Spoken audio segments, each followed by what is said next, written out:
the truth about US World War II medics and why the rules didn't always protect them. On an island called Iwo Jima in the winter of 1945, an American infantryman fell in the black volcanic sand. He was hit low in the belly, and he could not stand. He did what every American infantryman in that war had been trained to do. He filled his lungs and he shouted for help. But he did not shout the word medic, he shouted doc. Because by the time American Marines waded ashore on Iwo Jima, they had learned the word medic in English had become a Japanese sniper's cue. A trained ear in the tree line heard that one word and knew what was coming. Within seconds, a young man carrying a canvas bag would be running across open ground. A young man with no rifle. A young man who would not shoot back. A young man who was, in the calculation of the Japanese army, the highest value target on that beach. Kill an officer, and you eliminate one man. Kill a machine gunner, and you eliminate a weapon. Kill a medic, and you eliminate the survival of every wounded American within 100 yards. 1 bullet, 10 victories. 61 nations had signed a piece of paper in Geneva to prevent exactly this. They had promised these young men would never be targeted, that the red cross on their arms would be a shield. The paper meant nothing in the black sand of Iwo Jima. The paper meant something in the mud of France. Sometimes, on good days, when the Waffen-SS was not around. This is the story of what really happened to the men who carried the wounded. A young carpenter from Virginia who went to war without a rifle and saved 75 men on a cliff. A high school dropout from Washington who held a plasma bottle in one hand and a pistol in the other. A gentle giant from Pennsylvania who bled to death directing his fellow medics for 4 hours, and thousands more whose names no one will ever remember. 2 theaters, 2 opposite survival strategies, 1 promise that was broken in both. The plan on paper Geneva. 1929. A room full of men in dark suits, sitting at a long table. They had never held a rifle. They had never carried a stretcher. But that afternoon, they wrote a promise. The promise was simple. Any man who cared for the wounded, who bandaged, who stitched, who carried the dying out of the fire, that man would not be a soldier. He would be something else, something protected. He would wear a red cross on his left arm. He would not carry a weapon. He would walk into the killing, unarmed, and the killing would let him pass. 61 nations signed it. The United States signed it. Germany signed it. Italy signed it. Japan signed it too. The men in dark suits stood up. They shook hands. They believed they had done something. They had done nothing. The difference in the fine print. Every nation read the same document. Every nation read it differently. The Americans read the promise and heard a rule. If a medic carried a weapon, he lost his protection. So the American medic would carry no weapon, no pistol, no rifle, nothing, not even a knife for self-defense, just a bag, just bandages, just faith in a piece of paper. The Germans read the promise and heard a suggestion. A medic could carry a pistol, but only to defend himself, only to defend his patients.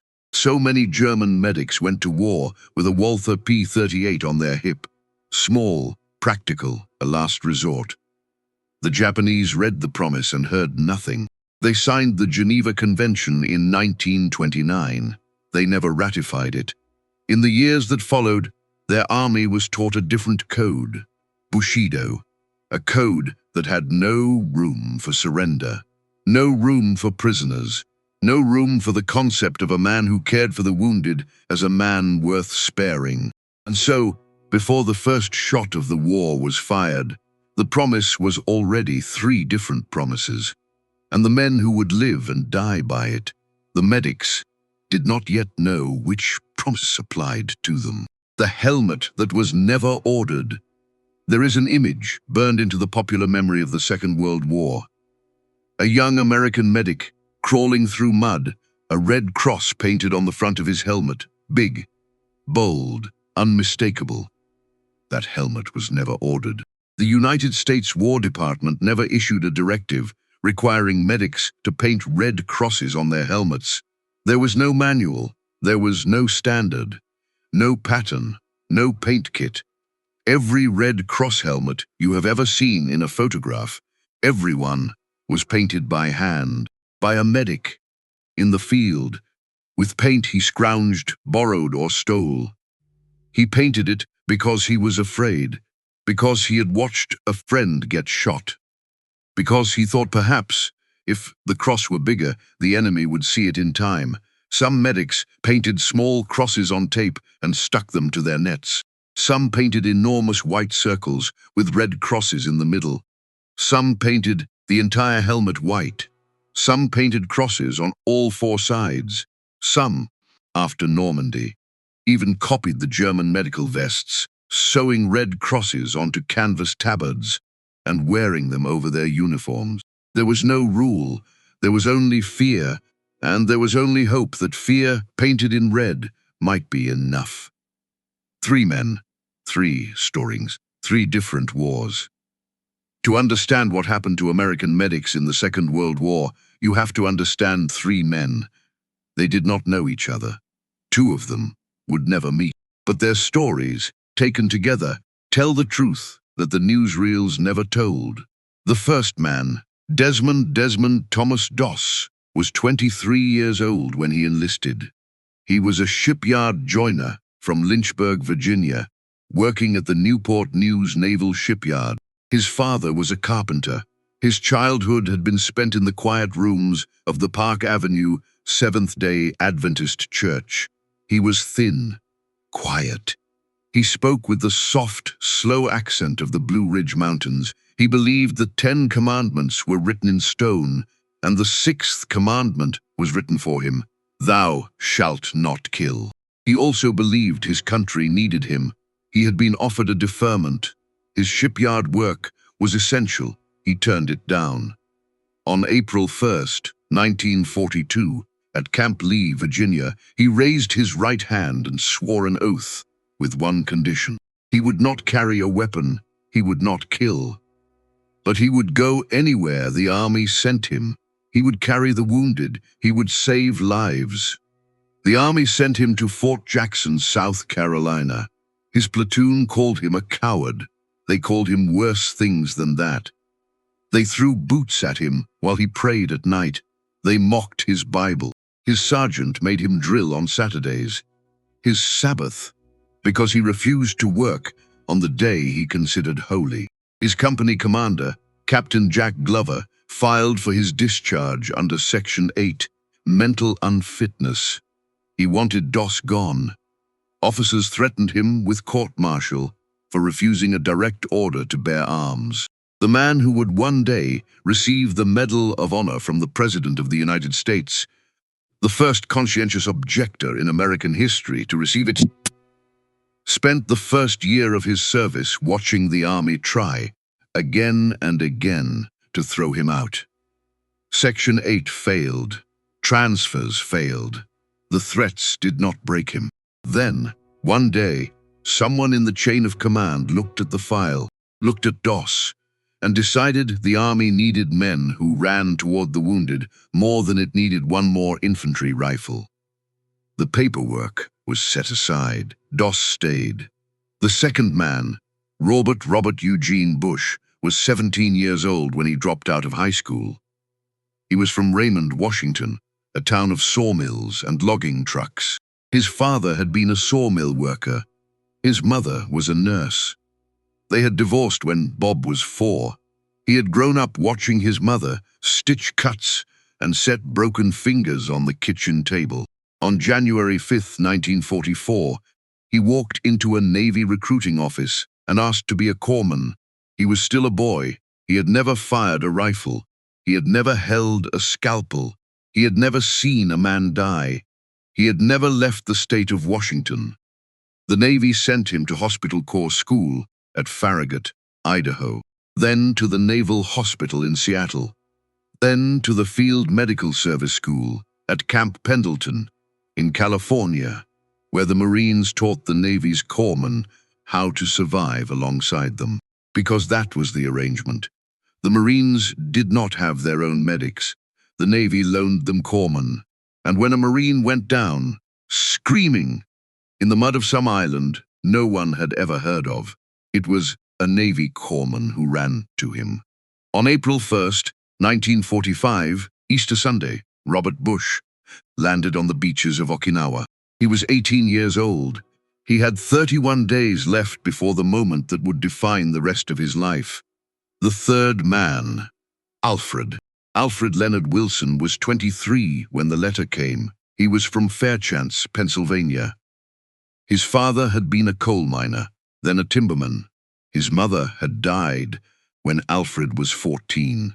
He had 10 brothers and sisters. He had finished 1 year of high school. He had worked as a laborer. He was a big man, tall enough that the men in his detachment looked up when they spoke to him. He was gentle. He did not raise his voice, ever. In his medical detachment, his brothers called him things that were meant with love. Big Al, Pap, Stoop, the gentle giant. He was drafted on February 15th, 1943. The army trained him as a medic, not because he asked, because that was where they needed him. He learned to inject morphine. He learned to close a sucking chest wound. He learned to look at a man's eyes and decide, in 3 seconds, whether that man could still be saved. He was assigned to the medical detachment of the 328th Infantry Regiment, 26th Infantry Division. The Yankee Division. By November of 1944, he was in Lorraine, in eastern France. The rain had turned the ground to soup. The wounded were coming in faster than they could be treated. He had 8 days left, 2 theaters, 2 ediges, 2 opposed survival strategies, to understand what happened to Doss and Bush and Wilson, and to the thousands of American medics whose names history did not remember. You have to understand this one fact. The war they fought was not one war, it was 2. In Europe, the American medic and the German medic knew the same secret.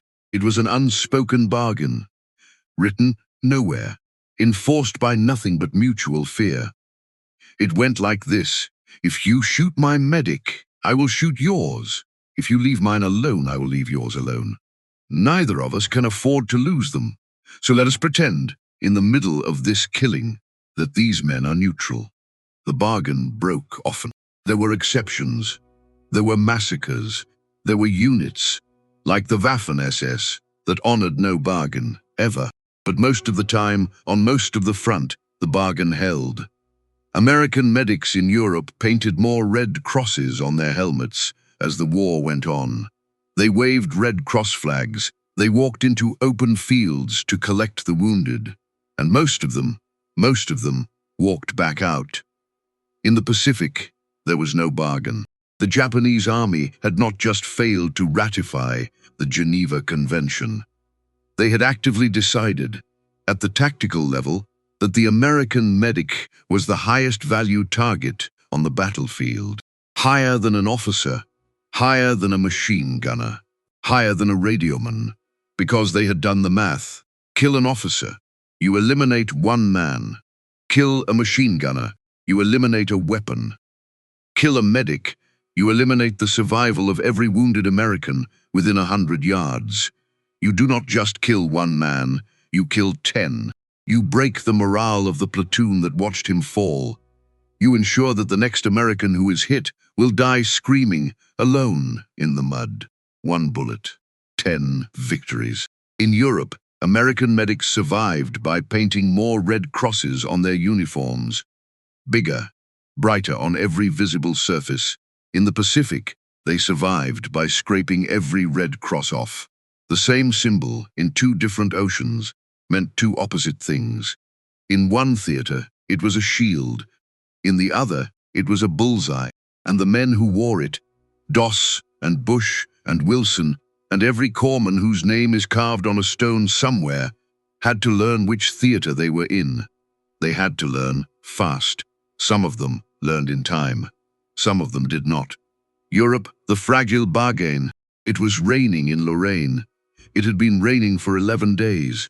The kind of rain that soaks through wool and stays there. The kind that turns foxholes into cold soup and turns the dead into shapes you cannot recognize. It was the 8th of November, 1944. Patton's Third Army was pushing east toward the German border. Every yard cost blood. Alfred Wilson, Big Al, the gentle giant of the 328th Infantry, was near a village called Bazang-la-Petite. He was 25 years old. He had been in France for 3 weeks. A runner came through the trees. A neighboring company was taking artillery. Their medic was down. They had wounded. Wilson did not have to go. He was assigned to a different company. His orders did not send him across those trees, but he stood up, picked up his bag, and went. Because that was what medics did. He worked for hours. He crawled from man to man in the mud, cutting away uniforms, packing wounds, dragging bodies behind trees. The German artillery walked back and forth across the field like a man pacing in a room. 88s, 105s. Each shell made the ground jump. Then a runner came from his own company. His company was being shelled now. His men were falling. Wilson picked up his bag and turned back. He was running through the trees when a shell burst behind him. A fragment of steel, smaller than a coin, entered his back and passed through his chest. He did not fall. He kept running. He reached his company. There were men down. He knelt. He began to work. The other medics, the ones sent to relieve him, saw the blood soaking through his jacket. They saw the color leaving his face. They tried to put him on a stretcher. He waved them off. He did not have time. There were still men on the ground. For 4 hours, Alfred Wilson knelt in the mud of a French field, bleeding from a wound that should have killed him instantly. He directed the other medics. He told them which man to treat first. He handed them bandages from his own bag. He talked to the wounded, softly, in that quiet, Pennsylvania voice, telling them they were going to be all right, telling them help was coming, telling them to hold on. He kept working until he could no longer hold himself upright. Then he lay down beside the man he had been treating. He did not speak again. He died the next morning. The Medal of Honor citation would say later that Corporal Wilson saved at least 10 lives that day. It would not say that he was the only Medal of Honor recipient from Fayette County, Pennsylvania, in the entire Second World War. It would not say that his story would be nearly forgotten for 50 years, until his niece, a woman named Carolyn McKinney, began asking questions.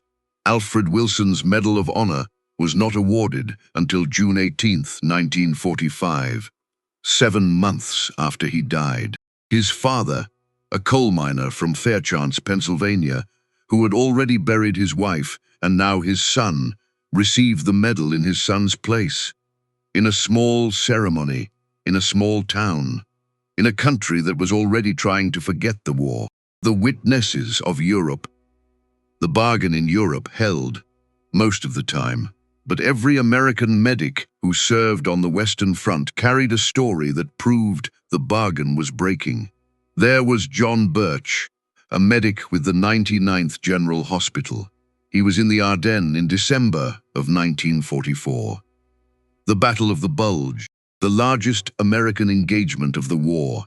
His commander received a visit from a general, a man Birch would only ever describe as the general of the 101st. The general said this. He said he could not order the medics to carry weapons, but he strongly advised it. So Birch and his men taped over the red crosses on their helmets. They hid their armbands. They were issued pistols. They did not know how to use them. We didn't really know how to fire them, Birch remembered, decades later, but we never put on our red crosses again.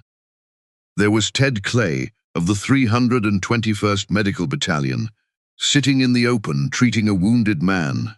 red crosses on both sides of his helmet. Bright, visible, undeniable. A German rifle cracked. A round missed him by inches. Clay looked up. Somewhere in the tree line, a man was aiming at him. Aiming at him, not near him. At him he lay down flat beside the wounded man. He waited. The sniper fired again and again, waiting for Clay to sit up. Eventually the sniper gave up, or moved on, or ran out of daylight. Clay sat up. He finished treating the wounded man. He carried him back to the aid station.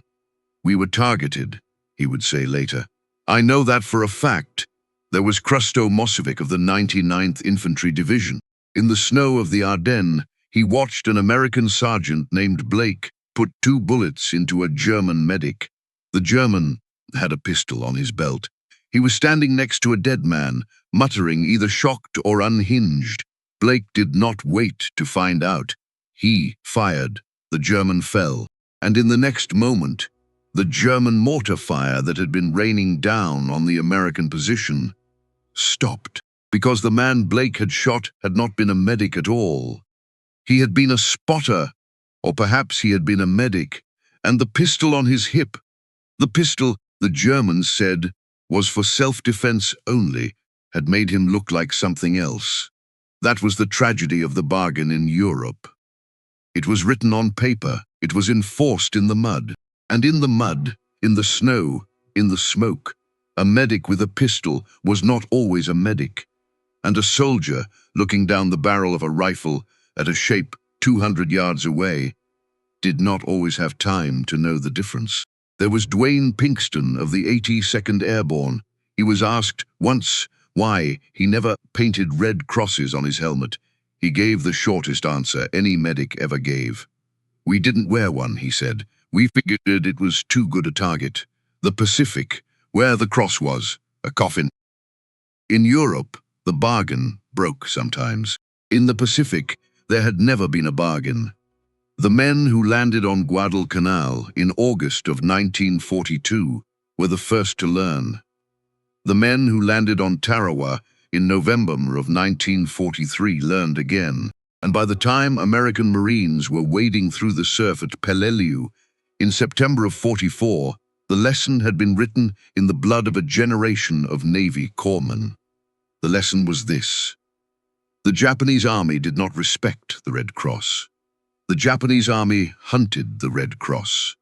"We had to carry weapons," said Rich Vallon, a Navy corpsman, "because the Japanese don't care about the Red Cross at all. They pay no attention to that. In fact, they'd rather kill you, because they know you're going to prolong life by saving lives, and we did not wear a red cross on our helmet." "The reason they don't put a red cross on you," said Greg Emery, another corpsman, "is because the red cross became only a target for the Japanese gunners." "Well, as a medic I wasn't supposed to be armed," said Dwight Carter. "But the Japanese didn't recognize that, so we had a carbine, a .30 caliber carbine, that I had with me at all times." "Did you ever fire it?" the interviewer asked, decades later. Carter shook his head. "I was busy taking care of people. That was the pattern. Every corpsman in the Pacific carried a weapon. Almost none of them fired it, because in the moment when the shooting started, when the wounded began to scream, a corpsman had a choice. He could shoot back, or he could work. Almost every one of them chose to work. "I never fired them in combat," said Sidney Savage of the 145th Infantry, "because people were falling all around me." Charles Crawford was one of the few who did fire. He had a Colt 45 and a carbine. He tried to hit Japanese soldiers moving on the ridge ahead of him. He was not sure if he ever succeeded. "The distance was something else," he said.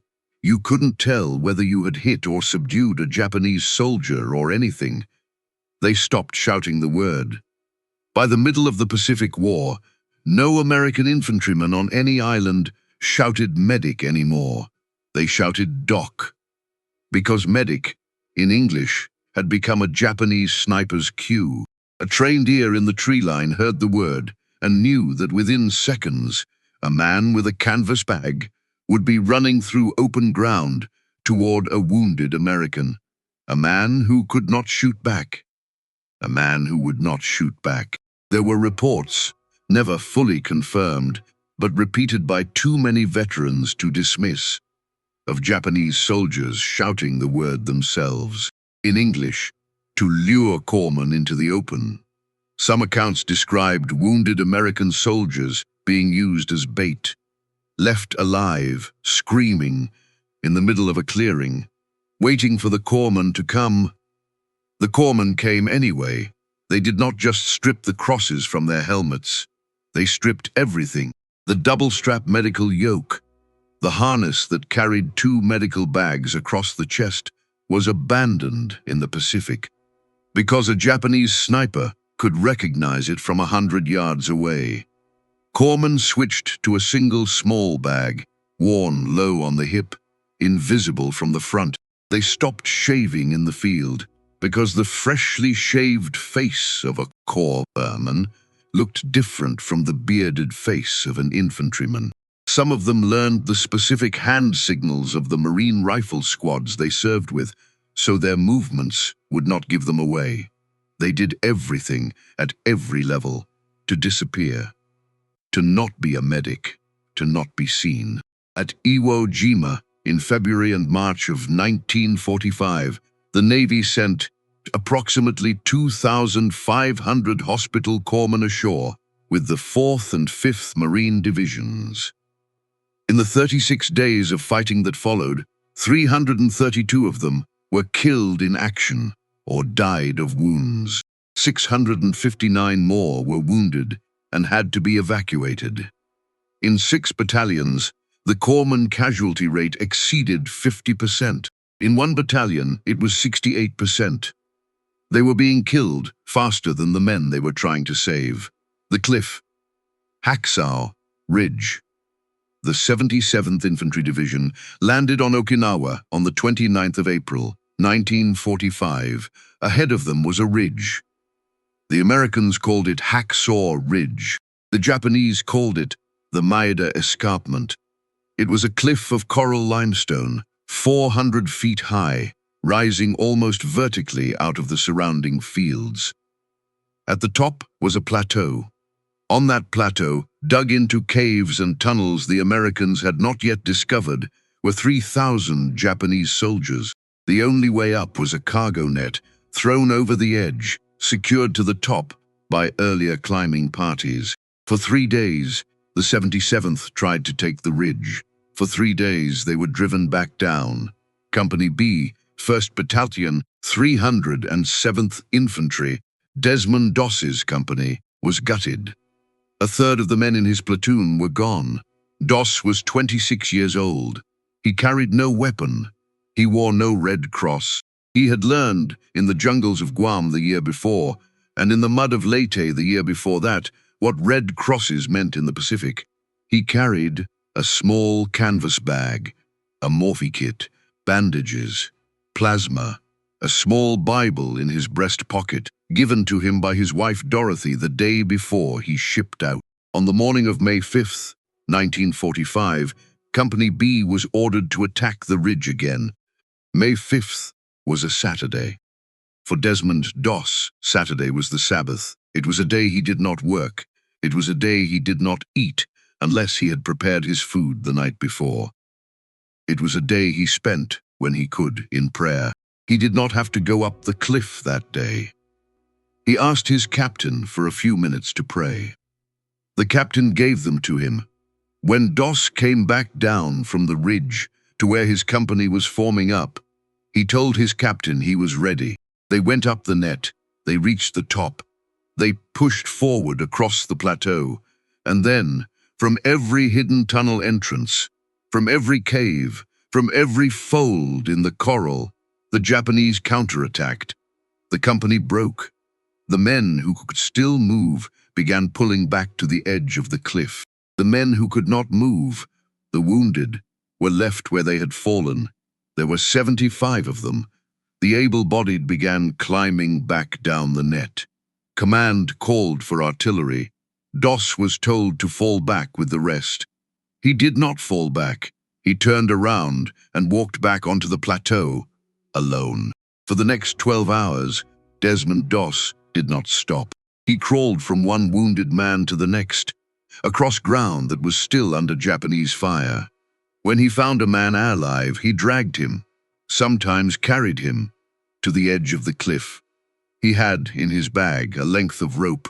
He had learned, as a boy in Virginia, how to tie a bowline, a knot that would not slip, a knot that would hold. He tied the bowline around the wounded man. He looped the rope around a tree stump at the cliff's edge, and one by one, he lowered them down. 400 feet, in the dark, under fire, alone. While he worked, he whispered a prayer. He said it under his breath, over and over, so quietly that only the man he was lowering could hear. Lord, please help me get one more. That was all. Just that. Please help me get one more. Doss stood on that plateau for 12 hours, upright, unarmed, in plain view. He wore no armor. He wore no red cross. He was, by every calculation of that battlefield, a man who should have been dead within minutes. He was not shot. Not once.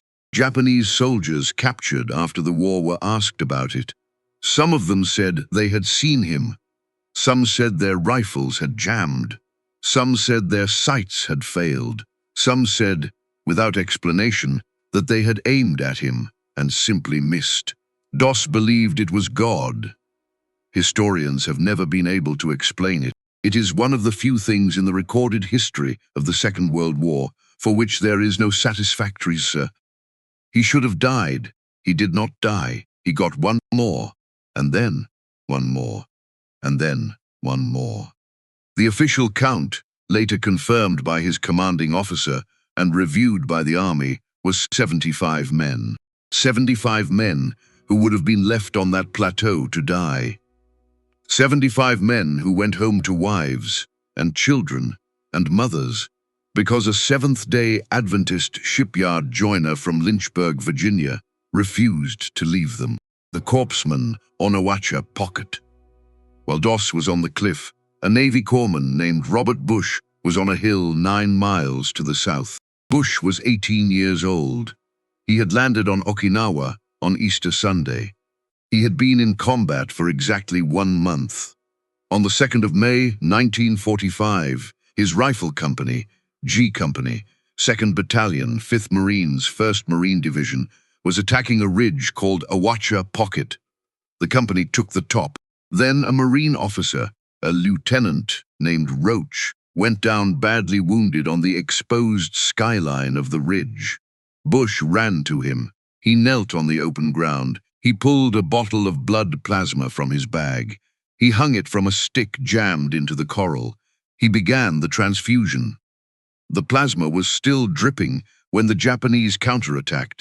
They came up over the ridge in a wave, screaming, firing. Bush did not run. He could not run.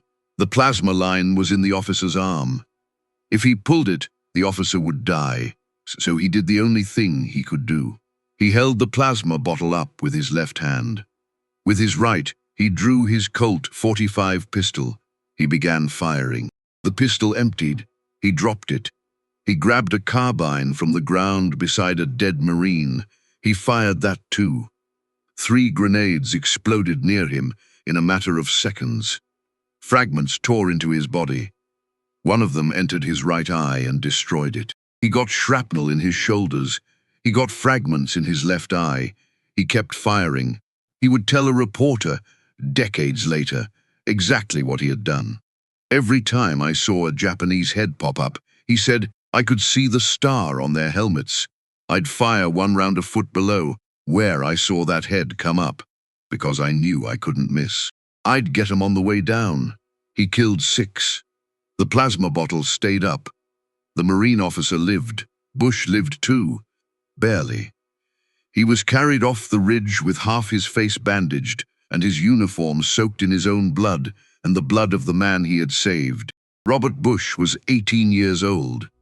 He had never finished high school. He had never held a job outside a sawmill. In 5 months, he would stand at the White House, in a new uniform, with a bandage still covering his right eye, and President Harry Truman would place the Medal of Honor around his neck. He would become the youngest Navy corpsman in the history of the United States to receive it. He would go home. He would finish high school in 1946. He would go to college. He would build a lumber company that would eventually be worth millions of dollars. He would raise 4 children. He would live to be 79 years old. He would wear a glass eye for the rest of his life. He would never speak of the 18-year-old boy who lost it, without also speaking of Lieutenant Roach, who lived. The snipper on the ridge. 3 weeks after the cliff, on the 21st of May, 1945, Desmond Doss was still on Okinawa. The 77th Division had pushed south. The Japanese were falling back to the Shuri line. It was raining again. It had been raining for days. The mud on Okinawa was a red-brown paste that clung to everything and washed away nothing. Doss was moving with his company through a rice paddy when a grenade landed near his feet. He tried to kick it away. He was too late. It exploded. 17 fragments of shrapnel entered his legs. He crawled to cover. He waited for the stretcher-bearers. When they came, he saw another wounded man, a man wounded worse than he was, and he rolled off the stretcher and told them to take the other man first. He lay in the mud. He waited for the second stretcher. While he was waiting, a Japanese sniper, somewhere in the trees, perhaps 200 meters away, put a bullet through his left arm. The bullet shattered the bone. Doss did not scream. He was, by then, a man who had seen too much to scream. He found a rifle stock in the mud beside him. He splintered it. He used it to splint his own arm. Then he began to crawl, 300 yards, through the mud, under fire, toward the American lines. Somewhere on that crawl, he lost the small Bible from his breast pocket. The Bible his wife Dorothy had given him. The Bible he had carried in Guam. In Leyte, on the cliff. He did not know it was gone until he reached the aid station. When he told his battalion that the Bible was lost, his battalion, the same men who had thrown boots at him at Fort Jackson, the men who had called him coward, went back onto the battlefield. Every man who could still walk, in the rain, under fire. They found the Bible. They brought it back to him. The White House. The war ended on a Sunday morning in September. The papers were signed on the deck of the battleship Missouri in Tokyo Bay. General MacArthur watched the Japanese delegation file forward. He said what he had been rehearsing to say. The war was over. The killing was over. The world was allowed, for the first time in 6 years, to exhale. But there were still ceremonies to hold. There were still medals to give. There were still names to speak into the record before the country turned its face away from the war and toward the long, quiet business of forgetting. On the 5th of October, 1945, 13 Navy and Marine Corps veterans stood in a receiving line on the south lawn of the White House. The lawn was still green. The sky was clear. It was a warm afternoon in Washington. The president walked down the line. Harry Truman had been in office for less than 6 months. He had inherited the atomic bomb. He had inherited the end of the war. He was a plain-spoken man from Missouri, and he did not enjoy ceremonies of this kind, but he did them because they had to be done. He stopped in front of a young man in a Navy uniform. Robert Bush was 19 years old, just barely. His 19th birthday had been the day before. He was still on his honeymoon. He had married a girl from Washington named Wanda Spooner 3 weeks earlier. He had a bandage over his right eye. Under the bandage was an empty socket. He had not yet been fitted for a glass eye. His hair had grown back over the scar where the grenade fragment had entered his skull. He was so thin that his uniform hung loose on his shoulders. Truman said something to him. There is no recording of what he said. It was too quiet. But witnesses remembered that Truman held Bush's hand for a long time, longer than protocol required, long enough that the aide behind the president cleared his throat. Then Truman placed the Medal of Honor around Bush's neck. Bush was the youngest Navy man in the entire Second World War to receive it. He would say, for the rest of his life, that the medal did not belong to him, that it belonged to the Marine lieutenant he had kept alive on the ridge at Awacha Pocket, while the plasma dripped and the fragments tore. He would say the medal was for the men who did not come home. He would say it, and he would mean it, and no one who ever met him would doubt for a moment that he meant it. The second ceremony, 1 week later, on the 12th of October, 1945, a different man stood in the East Room of the White House. Desmond Doss was 26 years old. His left arm was in a sling. There were still surgical scars healing on his legs. He was thin, thinner than he had been in the army, thinner than the men in his old company would have recognized. The tuberculosis he had contracted on Leyte was already inside him. He did not know it yet.